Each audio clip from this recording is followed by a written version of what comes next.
What's happening, everybody? It's going to be a coolant system video because I just recently I had a Mishimoto radiator in my Cherokee, my '98 XJ. I had a Mishimoto, which is in the box right there. My trans mount is shot, so I went to go throttle it one day, not hard, but just kind of ease into the throttle, and the drive line shifted, and my fan clutch went into my radiator. The clutch on that Mishimoto radiator, my fan clutch was real close to the radiator, and the clutch went into the radiator and tore it up. So I went back to my original coolant system, which is in my '94, which was proven to be the best coolant system that I've ever seen before, and I've ever had in a Cherokee before, because that truck with this coolant system that I have in here handled 115 degree Arizona heat in 45 minutes of Tucson traffic and 115 degree heat. My '94 only went to about 190, 192, and that's like unheard of to me for a Cherokee. Everybody's so stuck on a stock coolant system, stock thermostat, stock this, stock that. I don't agree with that. It's not a stock truck. There's a lot more problems with low speed coolant flow in a Cherokee than people realize. So my '98 has an upgraded coolant system. Everything is not stock. Everything is changed. The only thing stock is the radiator. A stock 2-row heavy duty radiator, in my opinion, is the best radiator to have in a Cherokee. The best radiator you could put in your Cherokee is the stock 2-row radiator, not the single row, the 2-row heavy duty one that comes with the tow package. That's the best radiator you could put in a Cherokee by far, period. Don't argue with me, because I've proven this fact. Anyway, I'm just going to run through the coolant system for you guys real quick. You guys want to copy it, you guys want to ask questions, go ahead and copy it, go ahead and ask some questions. First, I got the stock 2-row heavy duty radiator that's in this, okay? I got a Hesco high flow water pump. The thermostat housing is from a company called Turbo City, and I don't think they have these thermostat housings. This is a high flow thermostat housing that I actually did additional work to. That was on, I took that thermostat housing off my '94 because I did additional flowing, like kind of a porting, additional porting to it for better flow to this. Inside the thermostat is a Hesco high flow thermostat housing. A Hesco high flow thermostat, 180 degree. The upper and lower hose is stock. Silicone hoses on the heater hoses.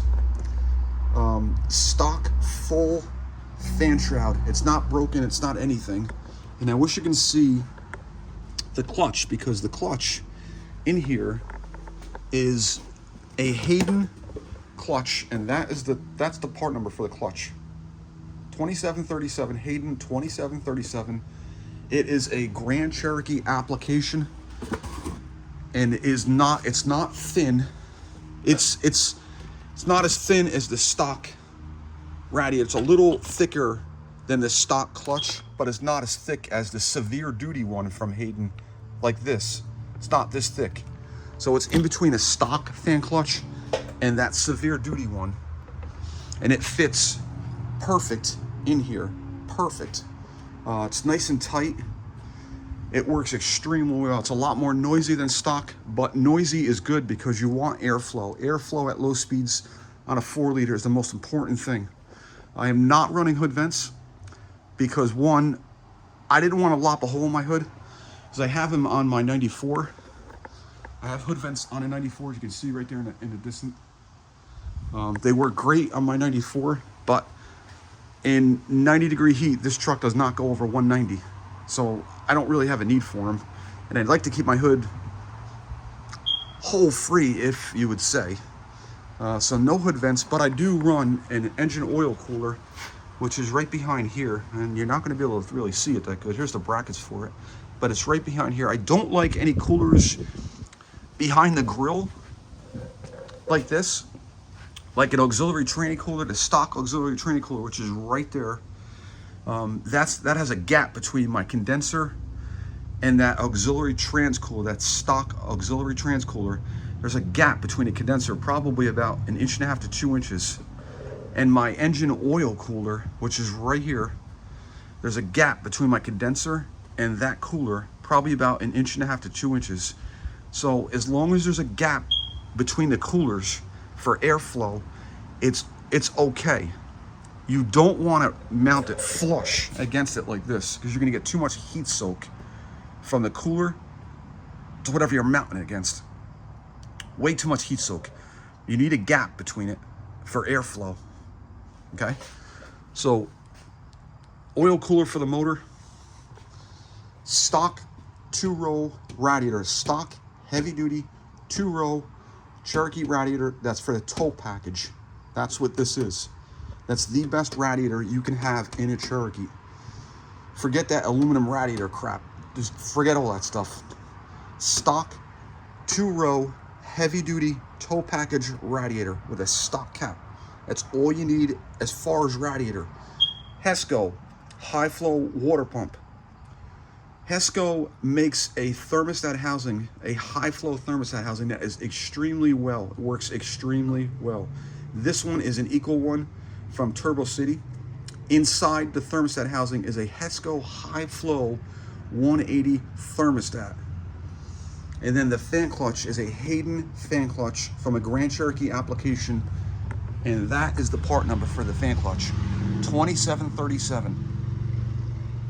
Okay? And this truck runs high 170s, 177 to 181 constantly, in up to about 90-degree weather. It will, doing hills, like a real steep hill, it will get up to 190, but it comes right down. I have a K-Suspensions override switch for my fan, for my electric fan, which I highly recommend. Having control over your fan clutch, having control over your electric fan is such a key thing in a Cherokee.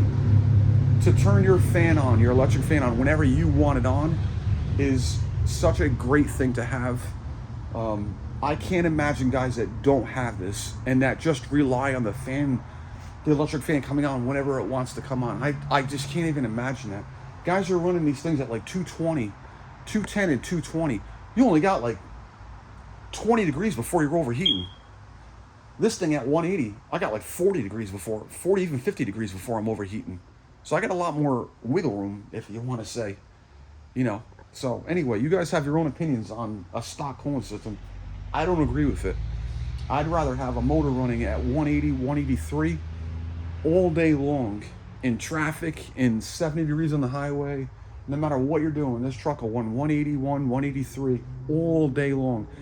Nice cool days, it'll be lower, yes, but a hot 85-degree day, this thing's at like 183, 181, 183, 185.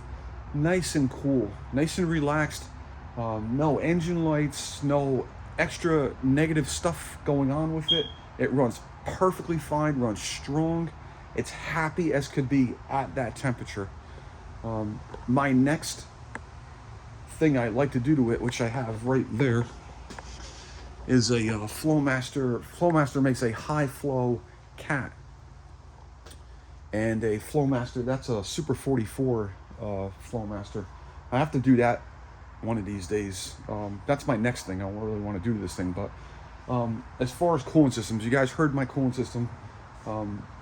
It's a rock solid, proven coolant system that works. This exact coolant system is in my 94.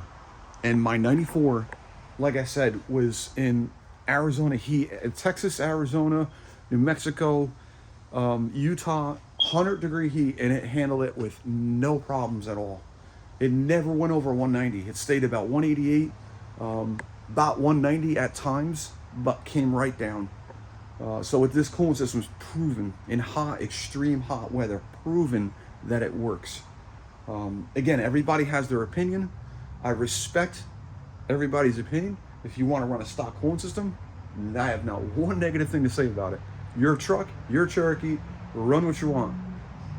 My Cherokee, I don't want this thing to run 220 at all. I can't stand, when I first got this truck, it ran 215, 220 with a stock cooling system in good shape. And you get it into a 90-degree day. This thing was running at 220, 225, 230, and everything was perfect on it. Perfect. Flushed, perfect. Everything was brand new, and it still ran up into the 220 range. I don't like that. I'm an old school gearhead from the 80s and even into the 70s. I don't like stuff running hot. So this coolant system is very proven, very reliable. If it does heat up to 190, it cools right down. So it's not how hot it gets, it's the ability for a coolant system to cool back off. That's the most important thing, is the ability for a coolant system to cool back off after it heats up a little bit. That's the key thing. Anyway, if you guys have any questions, comments, or anything, just post them below. Keep it kind. Nothing negative. It will be deleted. Any negative comments or anything will be deleted instantly. But just, post your opinion below. I'm going to shoot another video. I put a new suspension just recently in this Cherokee. Little teaser. So I'm going to shoot another video right now for you guys. All right? See you guys.